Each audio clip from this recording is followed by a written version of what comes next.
जय हिंद दोस्तों। Class today के डिजिटल प्लेटफॉर्म पे आप सभी लोगों का स्वागत है, इस उम्मीद के साथ कि आप सभी लोग स्वस्थ होंगे, मस्त होंगे, बहुत ही अच्छे से अध्ययन कर रहे होंगे। ठीक है, आज की क्लास को फटाफट स्टार्ट करते हैं। जैसा मैंने आपको कहा था कि एक जो है कि और इसमें हम आपको प्रीवियस ईयर क्वेश्चंस जो है कि प्रैक्टिस का सेट कराएंगे, है ना। इस तरीके से देखा जाए तो हम दिल्ली सल्तनत के बारे में पूरा जो है कंप्लीट कर चुके हैं। पूरा जो है कि उसका कंटेंट प्लस प्रश्न, है ना, जितने भी पूछे गए प्रश्न है सबको हम एक बार करके जो है कि पूरा कंप्लीट कर चुके हैं। मैंने कहा था कि एक और सेट आपको प्रैक्टिस सेट में कराऊंगा जिसमें अप्रॉक्स जो है कि 60 प्लस क्वेश्चन होंगे, उसको फटाफट देख लिया जाएगा। ठीक है, तो आज के क्लास में देखा जाए तो दिल्ली सल्तनत से रिलेटेड आखिरी जो है कि क्लास होगी। इसके बाद जो है कि हम विजयनगर साम्राज्य और धार्मिक सुधार आंदोलन में इंटर कर जाएंगे। उसमें भी मान के चलिए कि 2 क्लासेस होंगी, हो सकता है एक पूरा कंटेंट की क्लास हो और एक जो है कि प्रैक्टिस सेट हो, तो इस तरीके से 2 क्लासेस में हो जाएगी। उसके बाद हम मुगल साम्राज्य में इंटर कर जाएंगे। तो बिना देर किए आज की क्लास को स्टार्ट करते हैं फटाफट। हिंदुओं द्वारा दिया जाने वाला भूमि कर। अब यहां पे देखिए, एक साइड आपका कर दिया गया है ना, और देने वाले लोग दिए गए हैं। एक साइड कर, दूसरे साइड आपका जो है कि आपका दिए जाने वाले लोग कि कौन लोग देते थे, है ना। तो अब इसमें देख लेते हैं। तो इसमें ज़कात जो है, ज़कात के बारे में मैंने बताया था कि ज़कात एक तरीके से धार्मिक कर है जो मुस्लिमों द्वारा दिया जाता है। तो मुस्लिमों द्वारा दिया जाने वाला धार्मिक कर कौन सा है? तो ये है आपका। ठीक है, एक हो गया, यानी कि डी का 4 जो है कि सीधे सीधे हो गया, तो डी का 4 हो गया, तो ये क्या हो जाएगा? कैंसिल हो जाएगा। ये ऑप्शन बी और डी क्या हो गया? खत्म हो गया। उसके बाद खुम्स के बारे में मैंने आपको बताया था कि खुम्स जो है कि युद्ध में लूट से संबंधित है। किससे संबंधित है? युद्ध में लूट से संबंधित है। तो इस तरीके से देखें तो बी का क्या हो गया आपका? एक हो गया और डी का आपका 4 हो गया। तो बी का 1 हो गया और डी का 4 हो गया। तो ऑप्शन नंबर क्या हो जाएगा? ए हो जाएगा, है ना। हिंदुओं द्वारा दिया जाने वाला कर देखें तो ये आपका 2 नंबर है, खराज। ठीक है, और मुस्लिमों द्वारा दिया जाने वाला कर जो है देखा जाए तो ये उस्र है। ये जो है ना उस्र है, उस्र भूमि कर। ठीक है, यहां पे थोड़ा सा टाइपिंग मिस्टेक हो गया है, उस्र। ठीक है, तो इस तरीके से ऑप्शन नंबर क्या हो गया? ए हो गया। नेक्स्ट आगे चलते हैं। प्रश्न संख्या 2, इब्राहिम लोदी के बारे में निम्नलिखित में से क्या सत्य नहीं है? क्या सत्य नहीं है ये पूछा जा रहा है। तो देखिए, क्रूर और निरंकुश शासक था, बिल्कुल सही है। अफगान अमीरों के खिलाफ था, ये भी सही है। महान निर्माता और कला का पुजारी था, ये गलत है ना। ये क्या है? ये गलत है। बाकी सारी चीजें इसकी क्या है? सही है। तो ऑप्शन नंबर क्या हो जाएगा? सी करेक्ट हो जाएगा। नेक्स्ट आगे चलते हैं। प्रश्न संख्या 3, अमीर खुसरो के संबंध में निम्नलिखित में से कौन सा कथन सत्य है? कौन सा कथन सत्य है? अमीर खुसरो से मान के चलिए ना कि अमीर खुसरो से हर एक एग्जाम में कम से कम एक प्रश्न आपको मिलेगा ही मिलेगा। चाहे कोई भी एग्जाम देने जाइए, अमीर खुसरो से एक प्रश्न आपको मिलेगा ही मिलेगा। आज की जो है ये प्रैक्टिस सेट है, इसमें अमीर खुसरो को पूरा डिटेल से देखा जाएगा, एक एक चीज देखा जाएगा। बहुत सारे प्रश्न भी हैं। वे सूफी संत शेख निजामुद्दीन औलिया के शिष्य थे, ये बिल्कुल करेक्ट है। ठीक है, वे जलालुद्दीन फिरोज खिलजी के दरबारी कवि थे, ये भी सही है। इसके बारे में भी बात करेंगे आगे चल के। उन्होंने भारतीय वाद्य यंत्र वीणा और ईरानी वाद्य यंत्र तंबूरा के मिश्रण से सितार का आविष्कार किया था, बिल्कुल सही है। उन्होंने ख्याली गायकी का भी आविष्कार किया था, यह भी सही है। यानी कि चारों स्टेटमेंट क्या है इनका? सही है। चारों स्टेटमेंट के बारे में बात करते हैं तो चारों स्टेटमेंट इनका बिल्कुल सही है। अब अगर हम अमीर खुसरो के बारे में बात करें, बेसिक चीजें थोड़ा सा देख लें, तो अमीर खुसरो आपके कवि भी थे प्लस आपके इतिहासकार थे,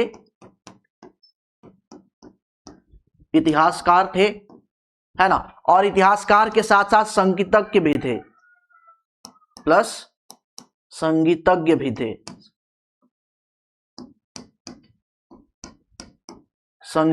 थे, है ना। ये थे। साथ ही साथ इनका जन्म देखते हैं। जन्म के बारे में कई बार प्रश्न पूछा गया है। जन्म देखते हैं तो एटा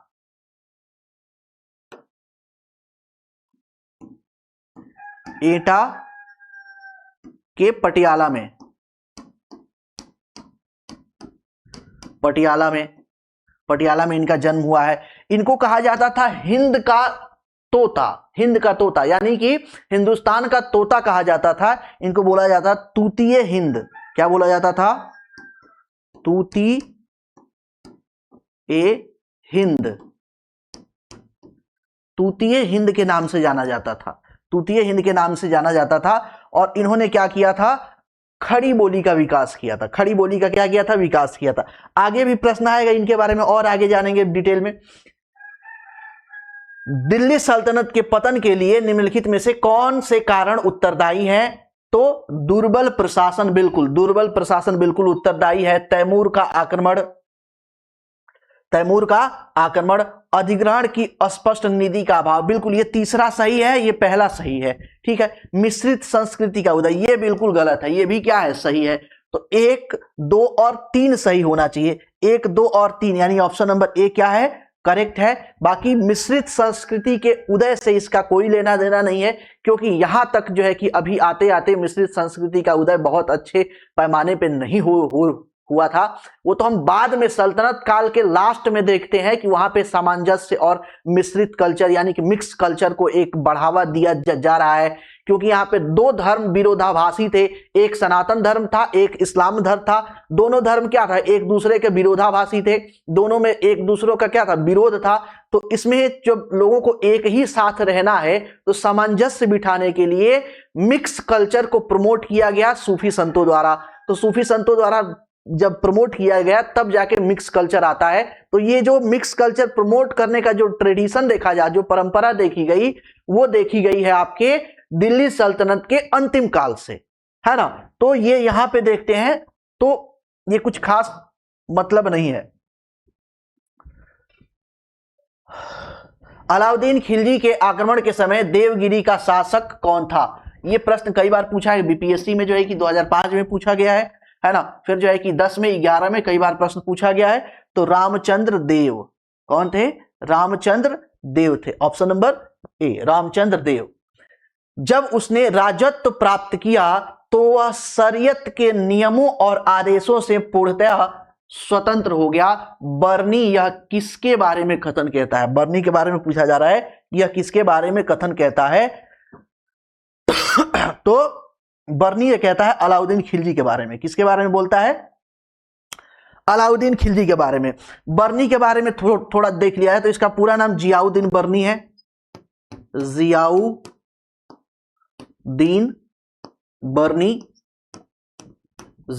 बर्नी। ये कोई विदेश से आया हुआ जो है कि इतिहासकार नहीं था। इनकी पैदाइशी देखते हैं तो ये भारत में पैदा हुए थे। भारत में पैदा हुए थे। कहां पे? भारत में पैदा हुए थे।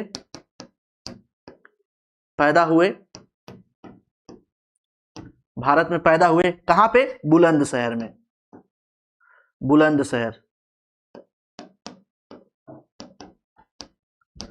बुलंदशहर में पैदा हुए थे, है ना। और ये मोहम्मद बिन तुगलक और फिरोज शाह तुगलक के समय देखा जाए, के समय, तो ये इतिहासकार थे,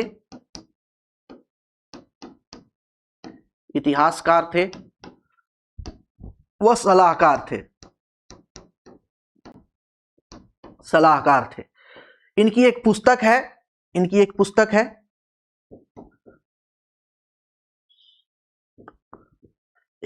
है, नाम है उसका तारीखे फिरोजशाही।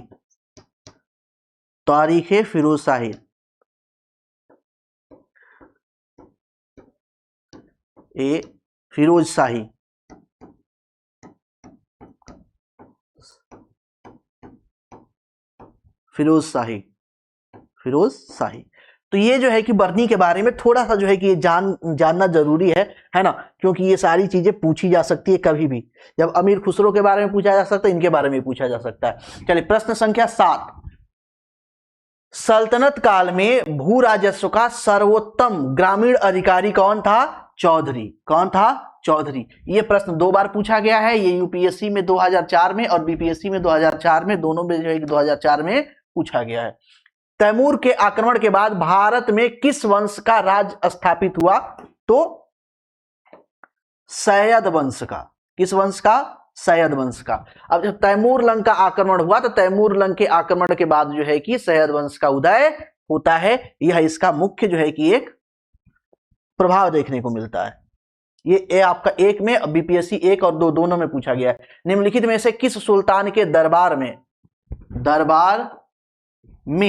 सबसे अधिक गुलाम थे? सबसे अधिक गुलाम थे किस सुल्तान के दरबार में थे? ठीक है, तो ये देखते हैं फिरोज शाह तुगलक। फिरोज शाह तुगलक जो है कि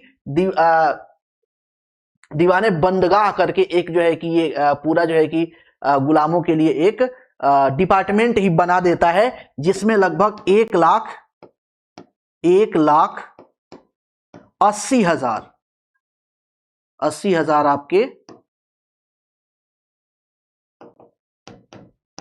दास रहते हैं, है ना, बड़े पैमाने पे दास रहते हैं। प्रश्न संख्या 10, निम्नलिखित में से किस सुल्तान ने बेरोजगारों को रोजगार दिया? यानी कि रोजगार विभाग की, एम्प्लॉयमेंट डिपार्टमेंट की स्थापना की और रोजगार दिया। तो वो भी सेम ही पर्सन है ना, वो यही है। कौन? फिरोज शाह तुगलक। सेम चीज है, तुगलक वंश, फिरोज शाह तुगलक। निम्नलिखित में से किस सुल्तान ने फलों की गुणवत्ता सुधारने के लिए उपाय किए? सेम पर्सन है 11 नंबर में, फिरोज शाह तुगलक। फिरोज शाह तुगलक। ये सारी चीजें देखिए, ये सारी चीजें हम ऑलरेडी क्या कर चुके हैं, बहुत बार कंटेंट में इसको हम डिस्कस कर चुके हैं। तो जब कंटेंट में इसको डिस्कस कर चुके हैं तो बहुत ज्यादा दिक्कत होनी नहीं चाहिए आपको, है ना, कोई दिक्कत आपको होनी नहीं चाहिए। आगे चलते हैं। नालंदा विश्वविद्यालय के विनाश का कारण माना जाता है मुस्लिम विनाश का कारण माना जाता है मुस्लिम आक्रांता। ठीक है, आगे। तबकात ए नासिरी के लेखक हैं, तबकात ए नासिरी के लेखक हैं मिनहाज उस सिराज। कौन है? Minhaj us Siraj. Option number C, Minhaj us Siraj. Alai दरवाजा का निर्माण किसने करवाया था? अलाई दरवाजा का निर्माण किसने कराया था? तो अलाउद्दीन खिलजी ने। किसने कराया था? अलाउद्दीन खिलजी। नेक्स्ट, कुतुबुद्दीन ऐबक की राजधानी क्या थी? लाहौर। पहले जो है कि देखिए, पहले जो है कि राजधानी दिल्ली नहीं थी, दिल्ली तो राजधानी इल्तुतमिश जो है कि बनाता है। इससे पहले राजधानी कहां थी? लाहौर। किसके टाइम में? तो कुतुबुद्दीन ऐबक के टाइम में। ऐबक किसका गुलाम था?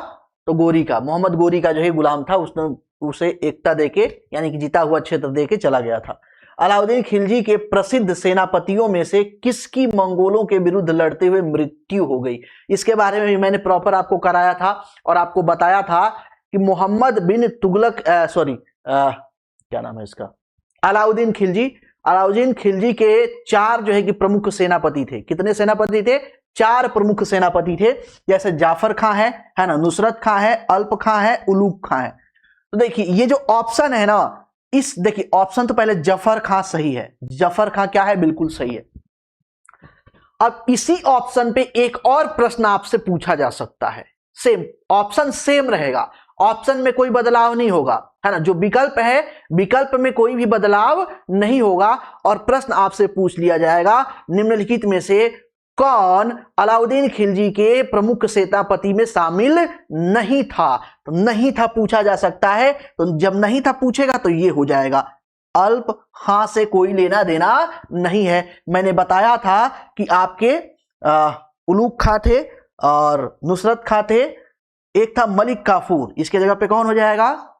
मलिक काफूर,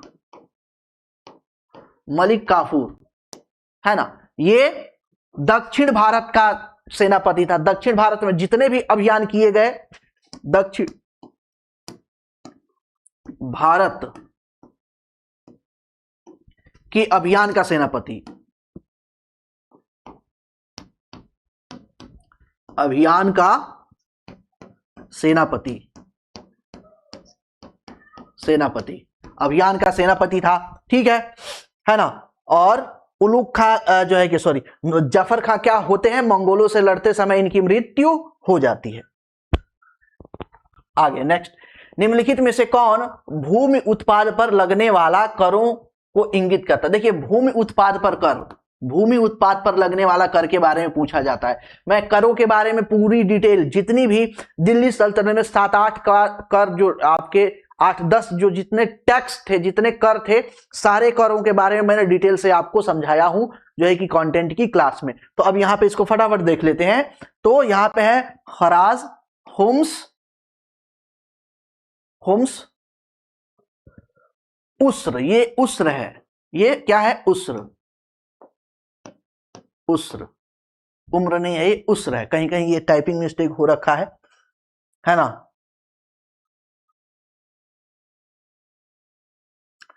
तो देखिए खुम्स के बारे में मैंने बताया अभी इससे स्टार्टिंग में भी हमने इस तरीके का प्रश्न देखा। तो ये लूट का जो है कि युद्ध में लूट का सामान पे लगता था, तो ये सिर्फ खत्म हो जाएगा। तो बच जाएगा आपका 1, 3 और 4, 1, 3 और 4, ऑप्शन नंबर डी, 1, 3 और 4, ऑप्शन नंबर डी। तुगलकनामा के रचनाकार का नाम है, तुगलकनामा के लेखक कौन है? तुगलकनामा के लेखक है अमीर खुसरो, सॉरी अमीर खुसरो। तुगलकनामा के लेखक कौन है? अमीर खुसरो। आगे नेक्स्ट, भारत में मोहम्मद गोरी ने किसको प्रथम अक्ता प्रदान किया था? तो कुतुबुद्दीन ऐबक को। अभी मैंने बताया कि ये सारा काम हुआ था यहां पे। नेक्स्ट, किस सुल्तान के काल में खालिसा भूमि अधिक पैमाने पर विकसित हुई? ये भी मैंने आपको कराया था कंटेंट की क्लास में। ये सारी चीजें कंटेंट की क्लास में मैं आपको करा रखा हूं। कौन होगा? अलाउद्दीन खिलजी, अलाउद्दीन खिलजी। वन लाइनर है सारा। जहां पे देखिए, जहां पे बहुत ज्यादा एक्सप्लेनेशन की जरूरत है वहां पे मैं एक्सप्लेन कर रहा हूं ऑलरेडी, है ना। सल्तनत काल के सिक्के टका, ससगनी और जीतल किन धातुओं के निर्मित थे? तो ये आपके ऑप्शन नंबर ए हो जाएगा, चांदी का। टका किसका था? चांदी का। ससगनी भी किसका था? चांदी का। और जीतल किसका था? तांबे का। तो ऑप्शन नंबर ए हो जाएगा। सोने का इसमें कोई नहीं था, है ना। हाँ आगे चलते हैं। अमीरे कोही, ये ऐसे है, अमीर ए कोही, अमीरे कोही। तो अमीरे कोही जो है कि जिसको कृषि विभाग कहा जाता था, नामक एक नए विभाग किस सुल्तान द्वारा शुरू किया गया था? तो ये किसके द्वारा शुरू किया गया था? ये शुरू किया गया था मोहम्मद बिन तुगलक द्वारा। किसके द्वारा? मोहम्मद बिन तुगलक द्वारा। और ये देखिए कितने बार ये प्रश्न पूछा है। एमपीपीसीएस में जो है कि 91 में पूछा है, फिर जो है कि आपका 2004 में पूछा है, फिर आपका 2004 में पूछा है, फिर 2008 में पूछा है। बहुत लंबे समय तक ये बार बार। इसके अलावा भी देखेंगे ना तो और सारे बहुत सारे जो है कि आपका एसएससी रेलवे वगैरह में भी और भी छोटे छोटे एग्जाम में बहुत बार ये पूछा गया है। लेकिन मेन कहां कहां पूछा है ये मैं आपको यहाँ पे बता दे रहा हूं। ठीक है आगे चलते हैं। अमीर खुसरो ने किसके विकास में अग्रगामी की भूमिका निभाई, यानी कि अच्छी भूमिका निभाई? तो खड़ी बोली की। किसके? खड़ी बोली के जो है कि विकास में इन्होंने जो है कि बहुत अच्छा भूमिका निभाते हैं।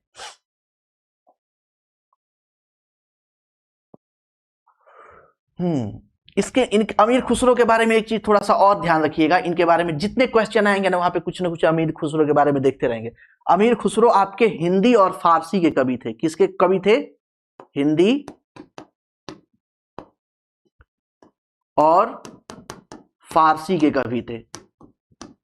फारसी के कवि थे, हिंदी और फारसी के कवि थे। इनकी एक पुस्तक है, बहुत फेमस पुस्तक है, उसको भी देख लेते हैं। खजाइन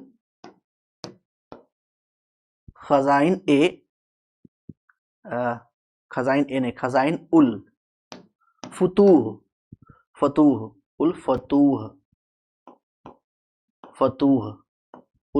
खजाइन उल फतूह इनकी क्या है?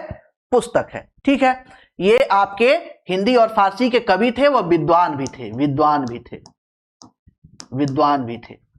और ये देखेंगे ना, दिल्ली सल्तनत में लगभग 10-12 राजाओं के काल में ये दरबारी कवि रहे हैं। बहुत सारे, वो आगे चल के आएगा तो उसको भी देखा जाएगा। ठीक है, चलिए। तैमूर लंग ने किसके शासनकाल में भारत पर आक्रमण किया था? तो तैमूर लंग जब भारत पे आक्रमण किया था तो उस समय जो है कि भारत का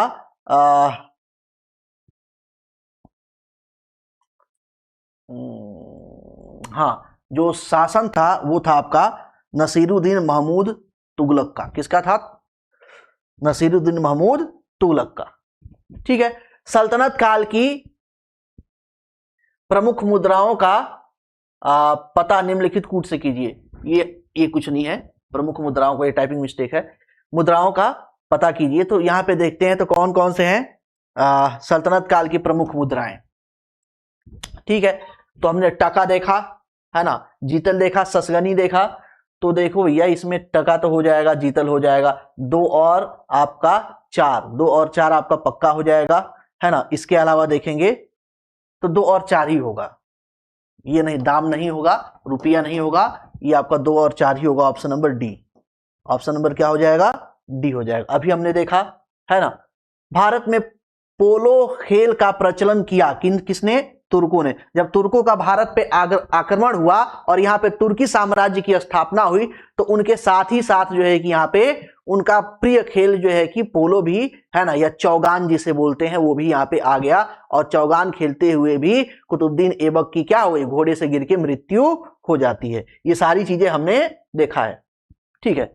किसने एक तरफ संस्कृत मुद्रा लेख के साथ चांदी के सिक्के निर्गत किए थे? यानी एक तरफ आपके संस्कृत में कुछ लिखा था और उसके बाद उस तरह का सिक्का जो है कि जारी किया था मोहम्मद बिन कासिम ने, महमूद गजनबी ने, शेर शाह ने। देखिए, शेर शाह और अकबर से तो कोई लेना देना ही नहीं है यहाँ पे, ये तो बहुत बाद में आते हैं, ये तो मुगल काल में आते हैं, तो इनका यहाँ पे कोई लेना देना नहीं है। यहाँ पे अगर कंफ्यूजन होना चाहिए तो सिर्फ ऑप्शन नंबर बी में और ऑप्शन नंबर ए में और ऑप्शन नंबर बी में होना चाहिए। तो ये जारी किया था महमूद गजनबी ने। किसने किया था? महमूद गजनबी ने। अलाउद्दीन खिलजी के निम्न सेनाध्यक्षों में से कौन सा तुगलक वंश का प्रथम सुल्तान बना? प्रथम सुल्तान बना तो वो बना गाजी मलिक। कौन बना? गाजी मलिक। गयासुद्दीन महमूद तुगलक करके पूरा नाम उसका था। ज़वाबित था। ज़वाबित क्या था? तो राज्य का कानून। क्या था? राज्य का कानून था। नेक्स्ट प्रश्न संख्या 30, निम्नलिखित में से किस राजवंश के अंतर्गत विजारत का चरमोत्कर्ष हुआ? विजारत का चरमोत्कर्ष हुआ तो ये हम देखते हैं तुगलक राजवंश में। तुगलक राजवंश में ये चीजें हमें देखने को मिलती हैं।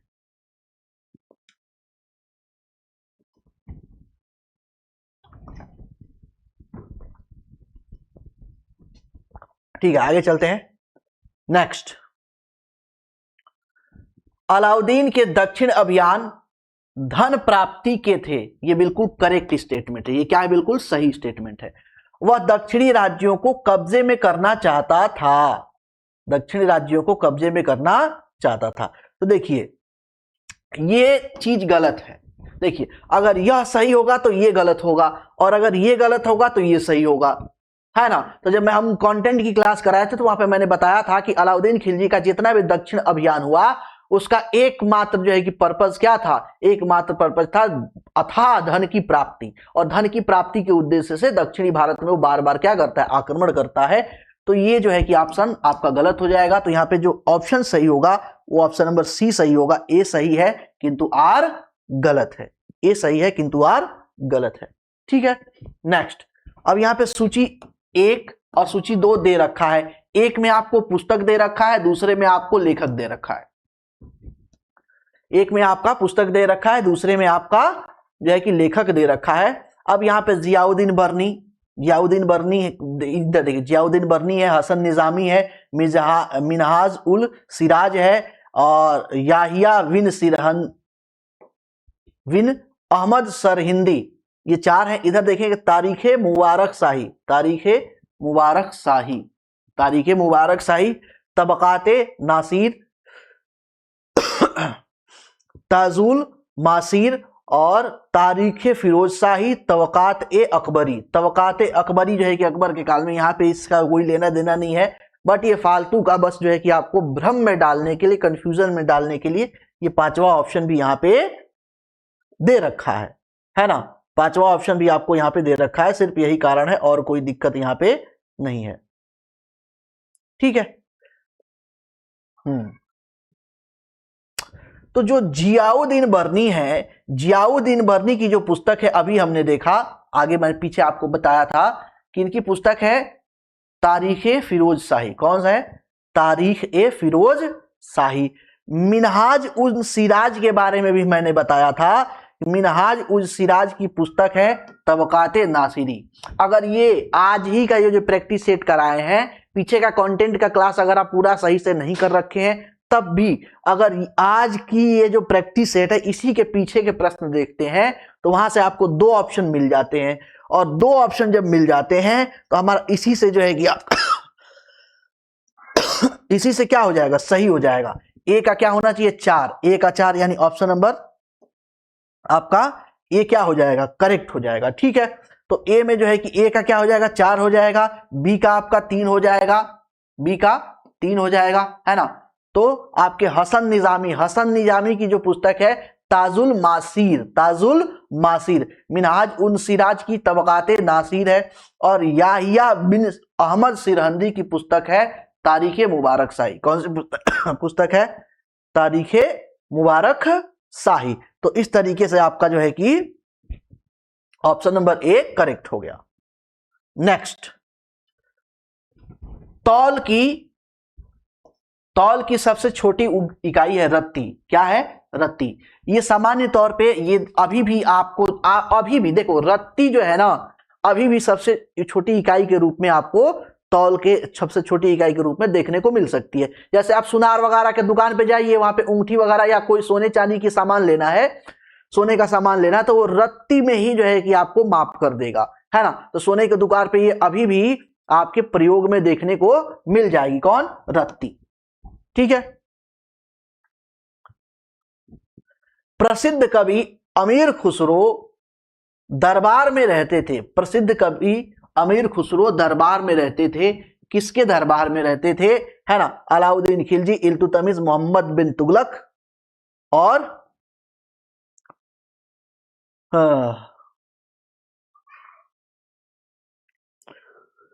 कुतुबुद्दीन ऐबक।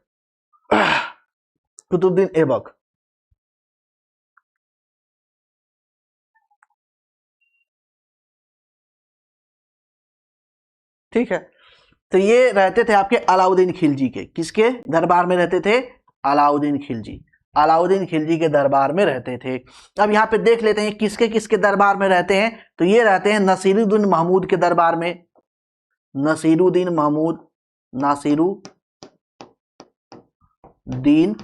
महमूद के दरबार में,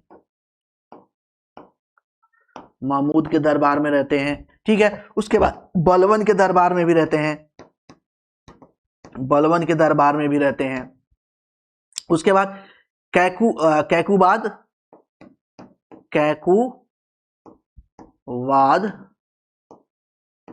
व क्यूमर्स के दरबार में भी रहते हैं, क्यूमर्स के दरबार में भी रहते हैं, है ना।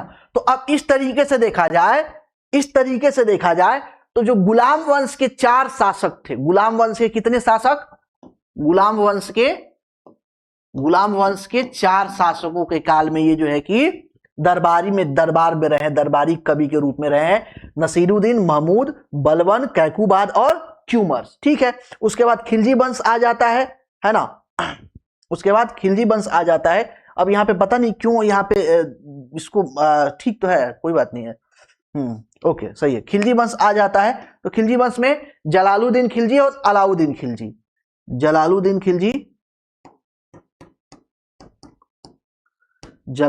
खिलजी व अलाउद्दीन खिलजी,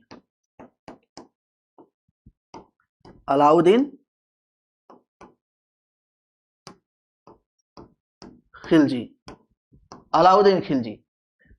खिलजी इनके जो है कि दरबार में रहते हैं। साथ ही साथ सिहाबुद्दीन उमर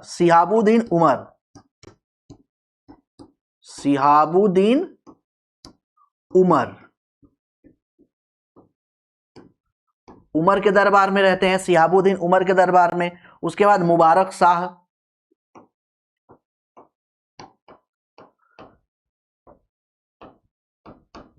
मुबारक शाह के दरबार में रहते हैं। उसके बाद नासिरुद्दीन खुसरो, नासिरुद्दीन महमूद और नासिरुद्दीन खुसरो, यहाँ पे नासिरुद्दीन खुसरो आ जाते हैं।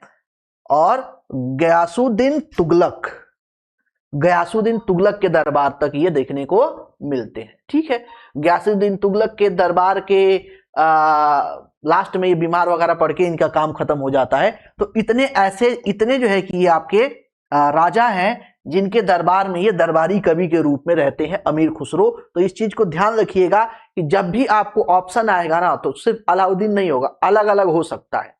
या एक प्रश्न जो है कि सीधा सीधा अभी तक जो नहीं पूछा है आयोग लेवल पे पूछ सकता है कि निम्नलिखित, देखिए कूट के माध्यम से भी पूछ सकता है, सिंगल भी पूछ सकता है कि अमीर खुसरो गुलाम वंश के किन किन राजाओं के शासनकाल में दरबारी कवि रहे थे। तो 4 राजाओं के दरबार में दरबारी कवि रहे थे। यहां पे मैंने इस चीज को क्लियर कर दिया है। ठीक है, आगे चलते हैं। नेक्स्ट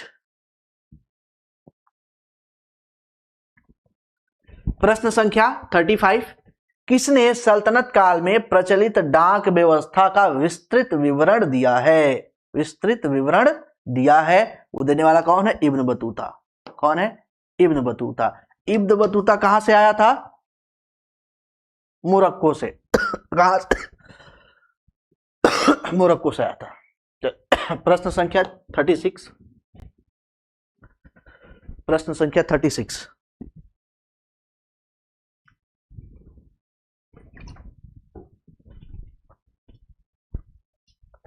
ठीक है। अलाउद्दीन खिलजी ने दिल्ली में मूल्य नियंत्रण व्यवस्था या बाजार नियंत्रण व्यवस्था, इसी को बाजार नियंत्रण व्यवस्था भी बोलते हैं, बाजार नियंत्रण व्यवस्था लागू किया था। ठीक है, वह दिल्ली में अपने राजभवन के निर्माण में लगे हुए कारीगरों को कम वेतन देना चाहता था। ऐसा ये कारण दे रखा है।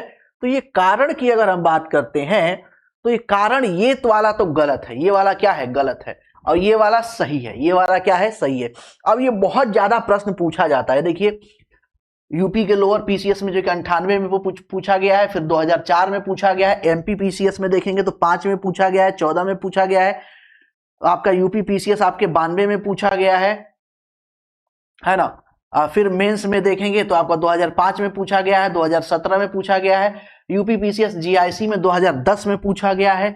ये बार बार प्रश्न जो है कि पूछा जाता है। इसके अलावा भी देखेंगे तो और भी बहुत सारे छोटे मोटे एग्जाम्स में ये प्रश्न बार बार आपको पूछा जाता है। तो इसका मतलब ये हो गया कि ये तो गलत हो गया, ये क्या हो गया? सही हो गया। तो ऑप्शन नंबर ए सही है, आर गलत है। ए सही है और आर गलत है। ऑप्शन नंबर क्या हो जाएगा? सी करेक्ट हो जाएगा। सी करेक्ट हो जाएगा। ठीक है, नेक्स्ट प्रश्न संख्या 37, दिल्ली के किस मुस्लिम शासक के निधन पर इतिहासकार वर्णी ने कहा, राजा को अपनी प्रजा से तथा प्रजा को अपने राजा से मुक्ति मिल गई? ये बात कहा गया था मोहम्मद बिन तुगलक के विषय में। मोहम्मद बिन तुगलक के विषय में कहा गया था। कारण क्या था? ये 5 जो है कि डिसीजन लेता है, पांचों डिसीजन इसके क्या हो जाते हैं?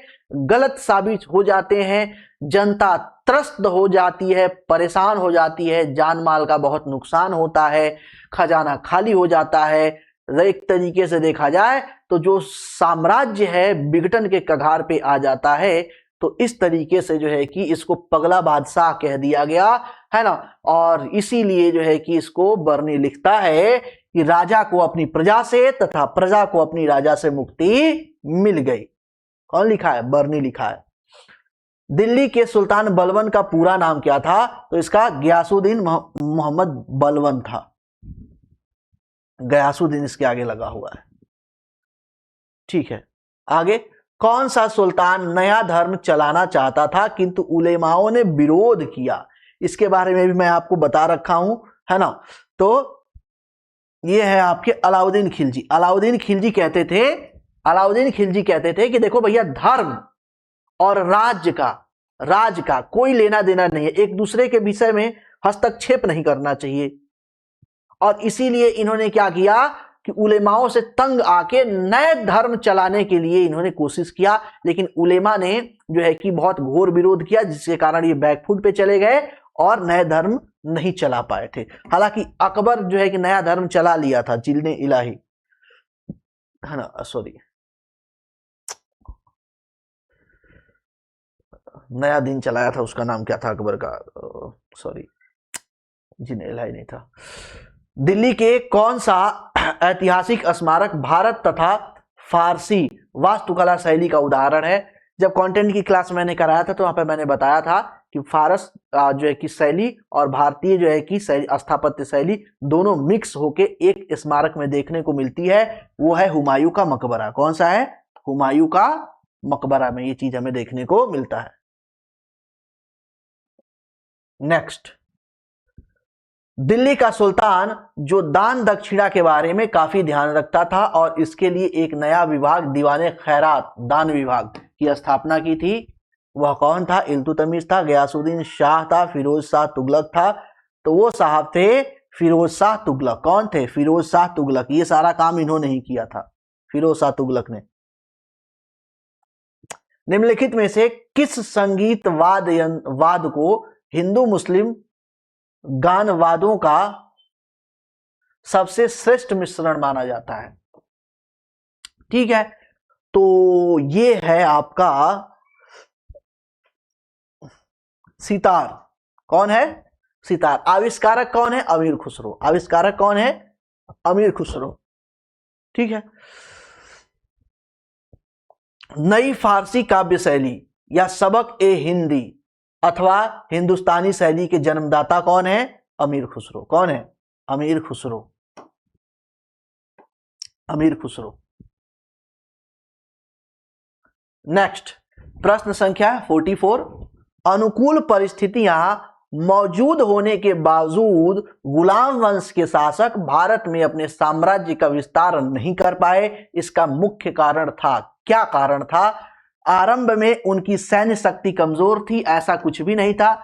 सैन्य आधारित ही तो उनका नेतृत्व था, मेन रूप से देखा जाए तो। राज्य का राजा के नेतृत्व के आधार पर राज्य का निर्माण तो बाद में होने लगा, पहले तो सेनापति के आधार पर ही राज्य का निर्माण हुआ था। मंगोल आक्रमण का भय था, भारत में उनकी संख्या नगण्य थी, वे साम्राज्य का विस्तार करना नहीं चाहते। देखिए, चाहता तो सब कोई है, एक्सपेंशन तो सब कोई चाहता है कि हमारा भी विस्तार हो, है ना, लेकिन समस्या क्या थी कि इन्हें मंगोलों का डर लगा रहता था और मंगोलों के डर लगे रहने के कारण यह जो है कि विस्तार की नीति अपनाते नहीं है। नेक्स्ट, दिल्ली की राजगद्दी पे अफगान शासकों के शासन का निम्नलिखित में से कौन सा एक सही क्रम कालानुक्रम है? ठीक है, तो ये जो पहला जो है कि अफगान राज, प्रथम अफगान राज्य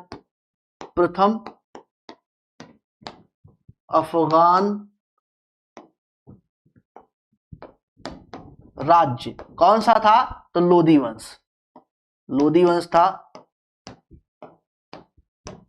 वंश था। संस्थापक कौन था? बहलोल लोदी। कौन था? बहलोल लोदी। बहलोल लोदी के बाद देखते हैं,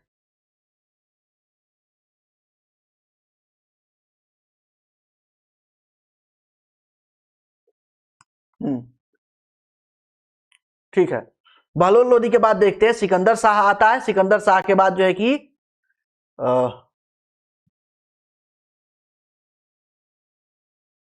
उसके बाद सिकंदर लोदी या सिकंदर शाह, उसके बाद इब्राहिम लोदी।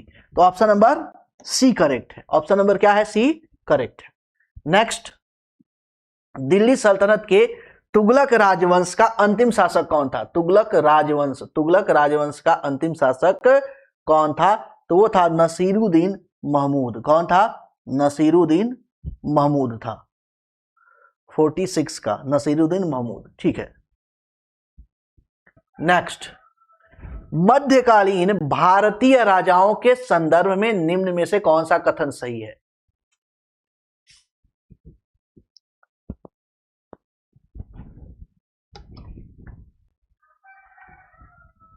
ठीक है, चलिए आगे देख लेते हैं इसको। मध्यकालीन भारतीय राजाओं के संदर्भ में निम्नलिखित में से कौन सा कथन सही है? अलाउद्दीन खिलजी ने एक अलग विभाग दीवाने अर्ज ये नहीं बनाया था। ये क्या पूछ रहा है? कथन सही है। हाँ, ये गलत है, ये सही नहीं है। ठीक है, आगे आएगा तो उसको और सही तरीके से मैं आपको बताऊंगा। यहाँ पे देखते हैं ना कौन सा क्वेश्चन है। 47। ठीक है, ओके, दूसरा देख लेते हैं। बलबन ने अपनी सेना में के घोड़ों को दागने की पद्धति बलबन ने नहीं शुरू की थी। मोहम्मद बिन तुगलक के बाद दिल्ली की गद्दी पर उसके चाचा बैठे। नहीं, ये भी सही नहीं है। फिरोज शाह तुगलक ने गुलामों का एक अलग विभाग है ना दीने बंदगाह स्थापित किया। ऑप्शन नंबर डी क्या है? करेक्ट है। ऑप्शन नंबर डी क्या है? करेक्ट है। ठीक है, ये जो दीवाने अर्ज है ये बनाया था बलबन ने। बलबन ने बनाया था। किसने बनाया था? बलबन ने बनाया था, है ना। चलो आगे चलते हैं। नेक्स्ट, मोहम्मद बिन तुगलक दिल्ली छोड़ने के बाद 2 वर्ष तक स्वर्णगिरी नामक शिविर में रहा था। ये बिल्कुल करेक्ट है। इसके बारे में मैं आपको कंटेंट की क्लास में बता भी रखा हूं, है ना। इस चीज को मैं आपको बता रखा हूं। उस समय दिल्ली एक प्रकार के प्लेग से बर्बाद हो गई थी और बहुत से लोग मारे गए थे। ये भी करेक्ट है, ये भी करेक्ट है, बिल्कुल करेक्ट है। ठीक है, अब इसमें से ऑप्शन नंबर कौन सा सही है ना, कौन सा सही है? तो ये है आपका ऑप्शन नंबर ए और आर दोनों सही है। आर ए की सही व्याख्या करता है। ये दोनों क्या है? सही है। चलो आगे चलते हैं। नेक्स्ट, प्रश्न संख्या 49। चंगेज खां के अधीन मंगोलों ने किसके शासन काल में भारत पर आक्रमण किया था? चंगेज खां।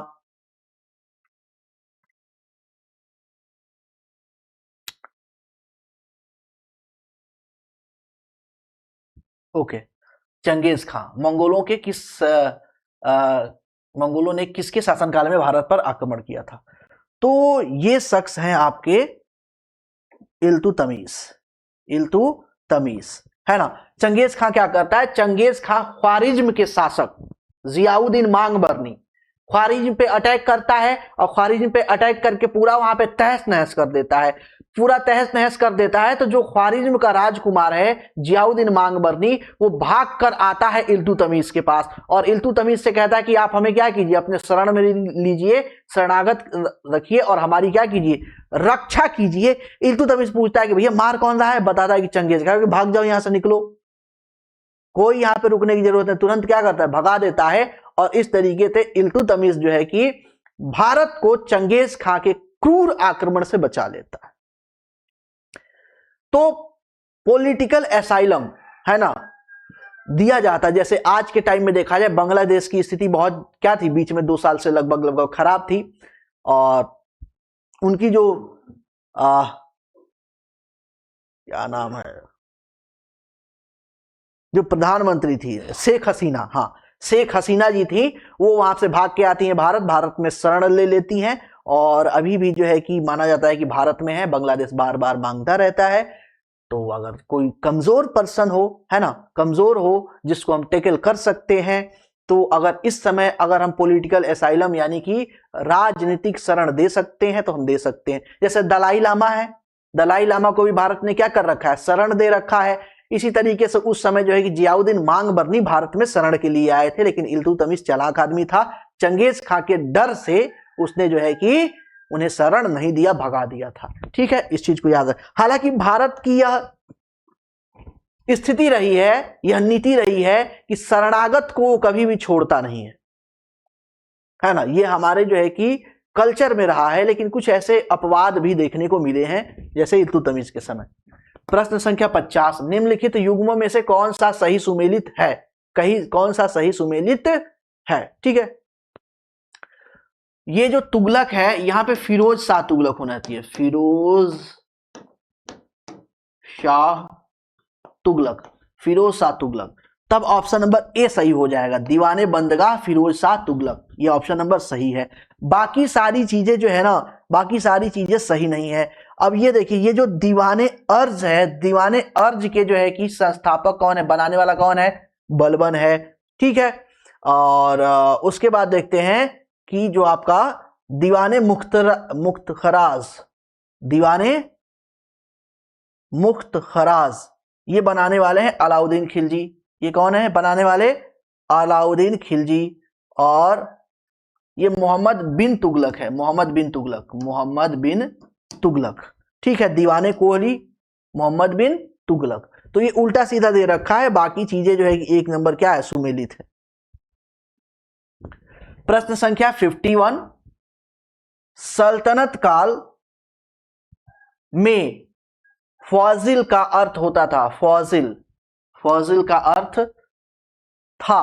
फाजिल के अर्थ के बारे में मैंने आपको कंटेंट की क्लास में भी आपको प्रॉपर मैंने बताया है। अभिजात वर्ग को दिया जाने वाला अतिरिक्त भुगतान, वेतन के बदले निर्धारित मालगुजारी, नहीं ये गलत है, इक्तादारों द्वारा सरकारी खजाने में जमा किया जाने वाली अधिशेष, ऑप्शन नंबर सी करेक्ट है, ठीक है।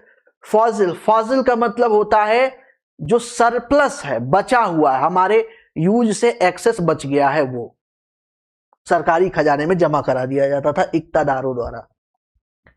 प्रश्न संख्या 52, दिल्ली का सुल्तान जो भारत में नहरों के सबसे बड़े जाल का निर्माण करने वाला सिद्ध होता है ना। तो इसके बारे में मैंने आपको बताया था, ये है फिरोज शाह तुगलक। कौन है, फिरोज शाह तुगलक। भारत में नहरों का जाल बिछा दिए, है ना। जबकि गियासुद्दीन तुगलक ने मध्यकालीन में नहरों के निर्माण की शुरुआत की थी, नहरों के निर्माण की शुरुआत, निर्माण की शुरुआत की थी, शुरुआत की थी, ठीक है। जाल किसने बिछाया, फिरोज शाह तुगलक ने। इसने बहुत बड़े पैमाने पे लगभग 150 के आसपास जो है कि कुएं खुदवाता है, 30 के आसपास झीलें तालाब बनवाता है 150 के आसपास, और 30 के आसपास झीलें और बहुत सारे कुएं खुदवाता है। तो इस तरीके से सिंचाई का पूरा प्रबंधन करता है।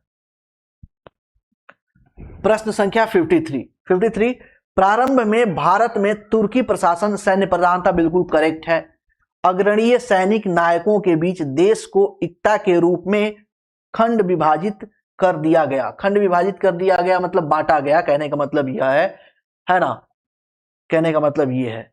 तो यहां पे देखते हैं ऑप्शन नंबर ए करेक्ट है, दोनों सही है, दोनों सही है, एक्सप्लेनेशन भी बिल्कुल करेक्ट है। प्रश्न संख्या 54, अपनी शक्ति को समेकित करने के बाद बलबन ने भव्य उपाधि धारण की, जिले इलाही, जिले इलाही की धारण की। और जिले इलाही का मतलब ये होता है अल्लाह का दूत। क्या होता है, अल्लाह का दूत, है ना, या प्रतिनिधि बोल लीजिए, अल्लाह का प्रतिनिधि, ठीक है। फिरोज शाह तुगलक द्वारा स्थापित दारुल सफा, दारुल सफा क्या है, दारुल सफा क्या है, दारुल सफा, तो दारुल सफा एक जो है कि खैराती अस्पताल है। जैसे आज के टाइम में जो है ना सरकारी अस्पताल होते हैं, सरकार के फंडिंग से चलते हैं, वैसे ही वो उस समय राजतंत्र था, सरकार कौन था, फिरोज शाह तुगलक था। तो उसके जो है कि फंड से चलने वाला, अपने सरकारी या खजाने के फंड से चलने वाला एक सरकारी अस्पताल टाइप का अस्पताल बनवाया, जिसको बोला गया दारुल सफा। ये सारा काम बहुत अच्छा काम करता है। कारण ये था कि जो जनता, जो मोहम्मद बिन तुगलक के काल में जो अराजकता फैल गई थी, जो जनता रुष्ट हो गई थी, उसे कहीं ना कहीं वो राजतंत्र से जोड़ना चाहता था, इसके लिए ये सारा काम करता है, ठीक है। आगे चलते हैं। किस मुस्लिम शासक के सिक्कों पर देवी लक्ष्मी की आकृति बनी थी, इसके बारे में मैंने आपको बता रखा है, ये चीज मैं आपको बता रखा हूं मोहम्मद गोरी के सिक्कों पे। किसके सिक्कों पे, मोहम्मद गोरी के सिक्कों पर। ऑप्शन देखने की जरूरत ही नहीं है, कंटेंट की क्लास अगर आपने किया होगा, ठीक से देखा होगा, तो आपको बहुत आसानी से ये चीजें आपके दिमाग में आ जाएंगी। जौनपुर राज्य का अंतिम शासक था हुसैन शाह, हुसैन शाह। कौन था, हुसैन शाह, ठीक है। आगे नेक्स्ट प्रश्न संख्या 58, निम्नलिखित कथनों में से कौन सा सही नहीं है, सही नहीं है, देखना है, ठीक है, सही नहीं है।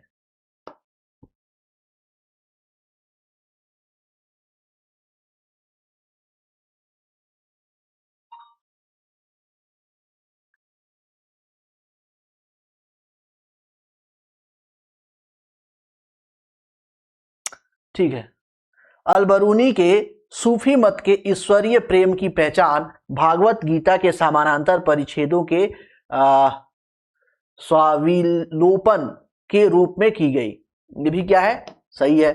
अलबरूनी के अनुसार आत्मा संबंधित सूफी सिद्धांत पतंजलि के योग सूत्र के सिद्धांत के समान है।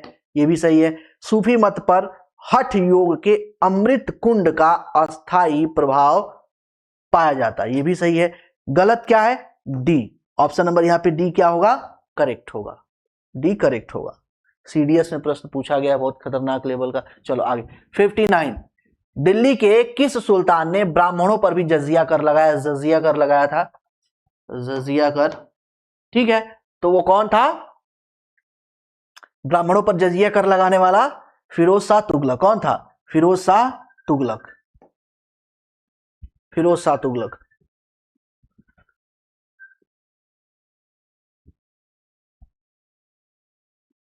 ठीक है, आगे चलते हैं। नेक्स्ट, चंगेज खां का मूल नाम था चंगेज खां का मूल नाम था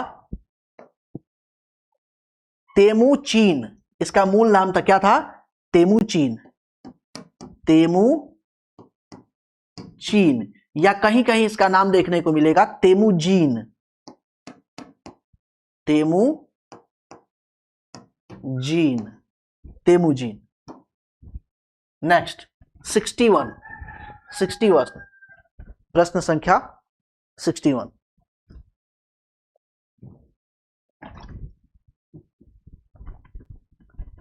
चलिए आगे। निम्नलिखित में से किसने चिंतामणि भट्ट द्वारा रचित ग्रंथ सुक्त सप्तती का फारसी में अनुवाद करके उसका नाम तूतीनामा रखा था? तो कौन पर्सन था?